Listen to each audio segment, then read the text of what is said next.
Wonderhussy here in the beautiful high desert of Southern California in the quaint little town of Apple Valley, which is famous for having the nickname Crapple Valley. I'm just kidding. It's actually famous for being the home of Roy Rogers and Dale Evans. Okay, remember Roy Rogers? Happy trails to you until we meet again. That Roy Rogers? Well, apparently Roy Rogers and Dale Evans, who, by the way, their real names were Leonard Sly and Francis Smith, but you know how that goes in Hollywood. They'll change your name in a hot second if it's too hard to pronounce. Anyway, apparently Roy Rogers and Dale Evans moved out here in 1964 after the death of one of their daughters in a church bus accident, and lived out here for the rest of their lives. And for many years, they operated a Roy Rogers Dale Evans Museum somewhere out here in Apple Valley. At least I thought it was in Apple Valley. I don't know. Way back in the year 2000 when I first moved to Las Vegas, the Roy Rogers Museum was one of the first places I went. And I didn't even really know very much about Roy Rogers. Somebody I knew brought me out here. I thought it was in Apple Valley, but when I was reading about it online, it said it was actually in Victorville at the current location of this car dealership. So I'm not really sure what happened. All I know is the Roy Rogers Museum closed down at the end of 2008 and moved to Branson, Missouri. And then that closed down, oh gosh, I don't know, probably during COVID. And now, unfortunately, there aren't any Roy Rogers museums anywhere. And in fact, there's probably not that many people left who even remember Roy Rogers. Or, I don't know, do you remember Roy Rogers? Do you remember watching Roy Rogers on TV? Did you have a Roy Rogers lunchbox? Did you have a Roy Rogers action figure? Did you ever go to the Roy Rogers Museum when it was here in the high desert? I don't know. I swear when I went to it, it was way out on the edge of town, not where that car dealership is today. But what do I know? Also, I should note this Joshua tree here is marked on Google Maps as the Dale Evans Joshua tree. Although it doesn't say anything about Dale Evans on the tree itself, although it is a very impressive Joshua tree. You know what I mean? That's like an actual tree. You don't see them grow that big very many places.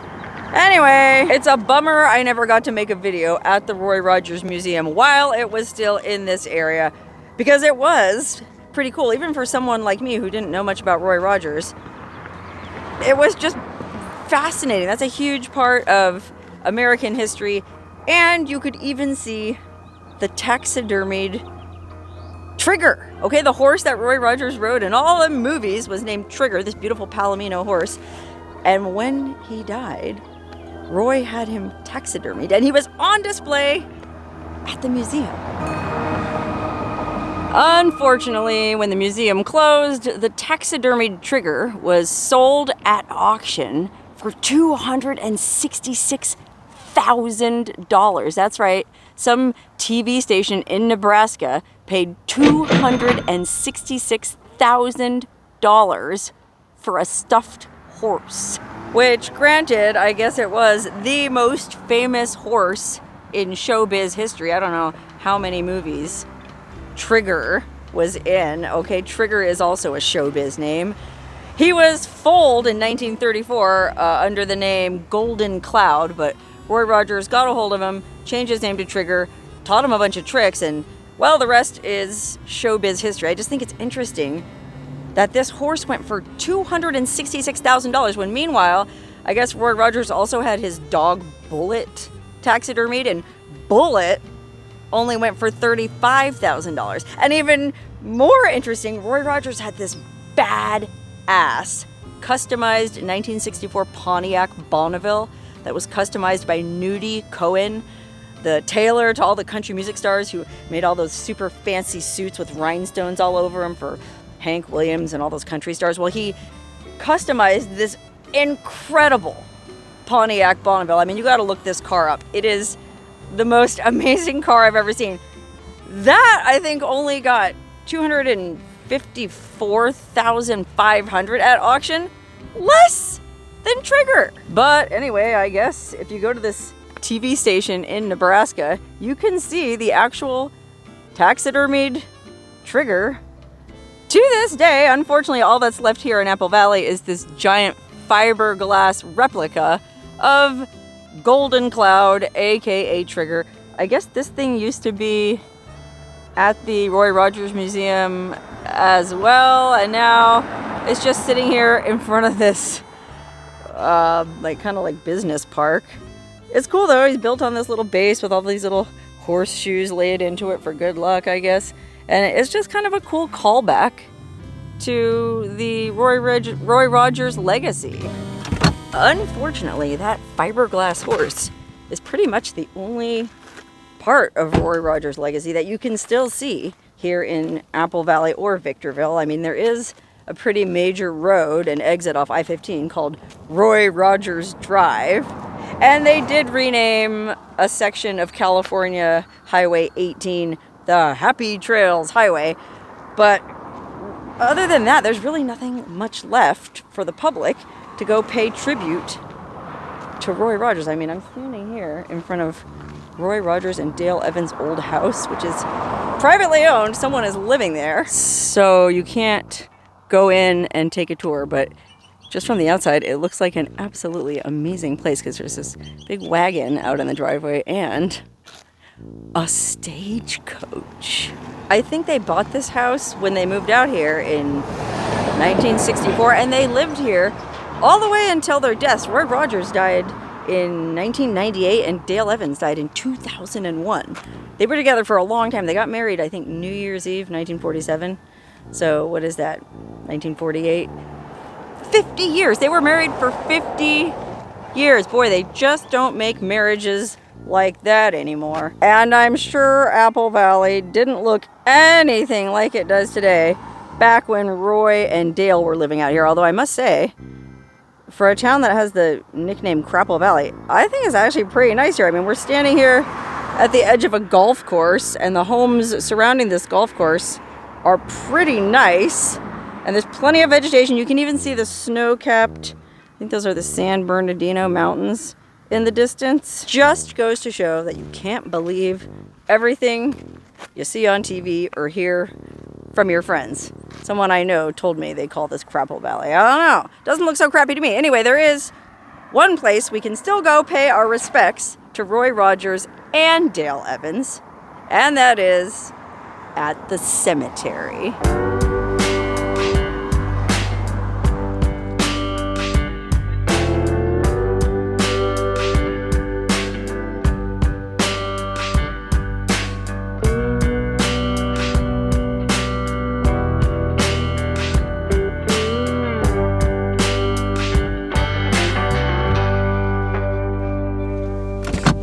Wow, this is a really nice cemetery. I mean, as far as final resting places go, you could do a lot worse than this little, very well kept graveyard on the outskirts of Apple Valley with this expansive view of the entire high desert valley with the snow-capped San Bernardinos in the distance. They take really good care of this place, which I guess is fitting for the king of the Cowboys and his queen and all the other people who are buried here. I don't know, man. Driving over here, going through these neighborhoods, I don't really see where the nickname Crapple Valley comes from, although I guess I was just driving through a nicer part of town. I don't know. Sometimes I hang out at this hot spring that's near Apple Valley. That's all I'll say about that. Anyway, once when I was at the hot spring, we were talking to some locals down there, and we were asking them if there was a Chipotle to go get food, and the guy goes, "Yeah, there's one over in Felony Flats." So that kind of gave me the impression that this is kind of a rough place. Anyway, I don't know exactly where Roy Rogers' grave is. I looked at pictures online and it's by some kind of water feature. Oh my gosh, look how cool this cemetery is. There's this water feature with this bighorn sheep taking a sip out of it. I mean, I'm not kidding. This is like the nicest cemetery I've ever been to. There's even a freaking waterfall. So I must be getting close because the pictures I saw online look like Roy Rogers and Dale Evans' graves. We're kind of next to a little stream. Oh gosh, it is just beautiful here today. I'm here on April 23rd.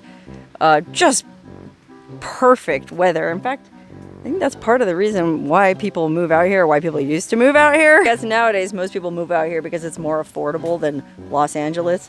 But back in the 40s, 50s, people moved out here because the climate is spectacular in the high desert. It doesn't get as hot as the low desert where I live. I think the all-time high here was 116, and that was an exceptionally hot day. One time it got down to -1 Fahrenheit. So they do get snow here sometimes in the winter, but man, overall it's just a really nice climate. Okay, I feel like I must be getting close because there's the Cowboy's prayer written here on this little wall. Oh Lord, I reckon I'm not much just by myself. I fail to do a lot of things I ought to do. But Lord, when trails are steep and passes high, help me to ride it straight all the way through. And when in the falling dusk I get the final call, I do not care how many flowers they send. Above all else, the happiest trail would be for you to say to me, let's ride, my friend. Oh, they even said happy trails in the cowboy poem. Okay, he must be buried right here somewhere. Okay, there's a marker for Alice Van Springsteen. Oh my God, not to be disrespectful, but that sounds like if Alice Cooper, Eddie Van Halen, and Bruce Springsteen started a supergroup. What a badass name. R.I.P. Alice Van Springsteen.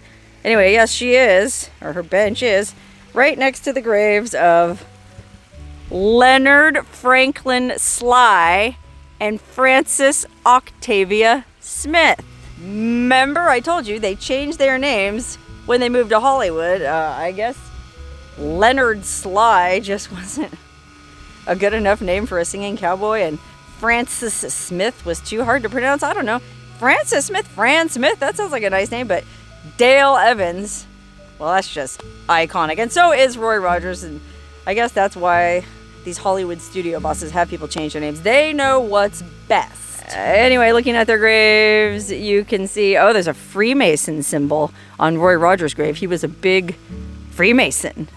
It says he was born November 5th, 1911, died July 6th, 1998. That means he lived to be 86 years old. Is that right? Oh gosh, I'm terrible at math. And then Dale was born Halloween 1912, 1 year after Roy Rogers, and died in 2001. So she lived to be 88. So 86 and 88, they both had nice long lives, just like Trigger. Trigger was foaled in 1934, and then he died in 65. So what is that?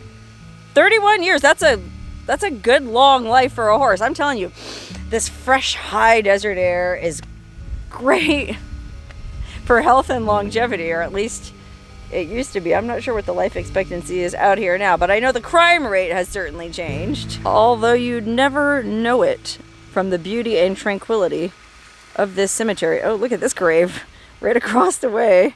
Max Hurlbut, who was the Tombstone City Marshal, the Alaska Chief of Police, and a lieutenant with LAPD, and a colonel in the Australian Special Forces. Oh my God, who the heck was Max Hurlbut? Looks like I'm gonna have to do some research and make another video. And then he's buried next to somebody named Hui Hui, who I guess was born in 1950, who was a school teacher and a Chinese classical dancer. Wow, there are certainly some interesting people who live in Apple Valley. I bet there's some really interesting dinner parties here.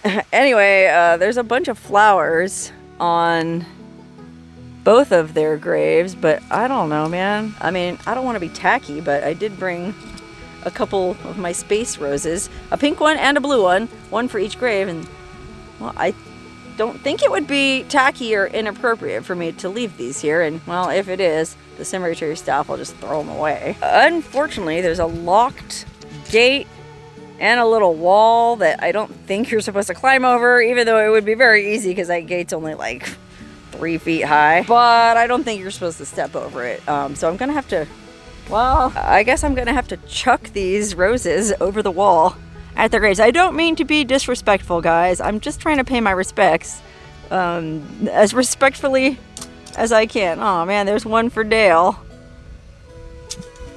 And there's one for Roy. Hopefully that's not seen as disrespectful, because the last thing I want to do is come off as disrespectful to the iconic king and queen of Western movies. Okay, I know there were other Western stars like Tom Mix. Oh my God, if you ever look up Tom Mix, I think he was like the first silent film cowboy. And you know how back in the silent film days, they wore like very heavy makeup, I guess, to accentuate their features on film. And so Tom Mix had like thicker eyeliner than I do, but he was an icon. And then of course there was Gene Autry, another famous singing cowboy, and I guess the first singing cowboy. In fact, I think I read that that's how Roy Rogers got his foot in the door. Gene Autry was having some contract dispute with the studio. Like, I guess he got too big for his britches, too big for his chaps, and was asking for too much money. And so Roy Rogers stepped in and did a movie for him, I guess. And that's how Roy Rogers got his start. And then there's been a bunch of other iconic cowboy actors over the years. Clint Eastwood, John Wayne, but I don't know, man. I feel like, to me, Roy Rogers really was the king of the cowboys, as evidenced by the amount of very fresh and colorful, albeit plastic, flowers on their graves all these years after they died. I mean, Roy Rogers has been dead almost 30 years, and Dale Evans has been dead for 25 years. You know, most people are lucky to have people come leave flowers on their grave 2-3 years after they die, let alone a quarter century. You know, that puts Roy Rogers and Dale Evans in some pretty rarefied company with the likes of Elvis Presley, Jim Morrison. I'm trying to think of other famous graves that people still visit to this day and leave flowers, and all I can think of are rock musicians. So it's kind of cool to think that this cowboy icon, who was probably pretty conservative and homespun in his ways, still inspires this much respect in this lawless age. R.I.P. Roy Rogers and Dale Evans.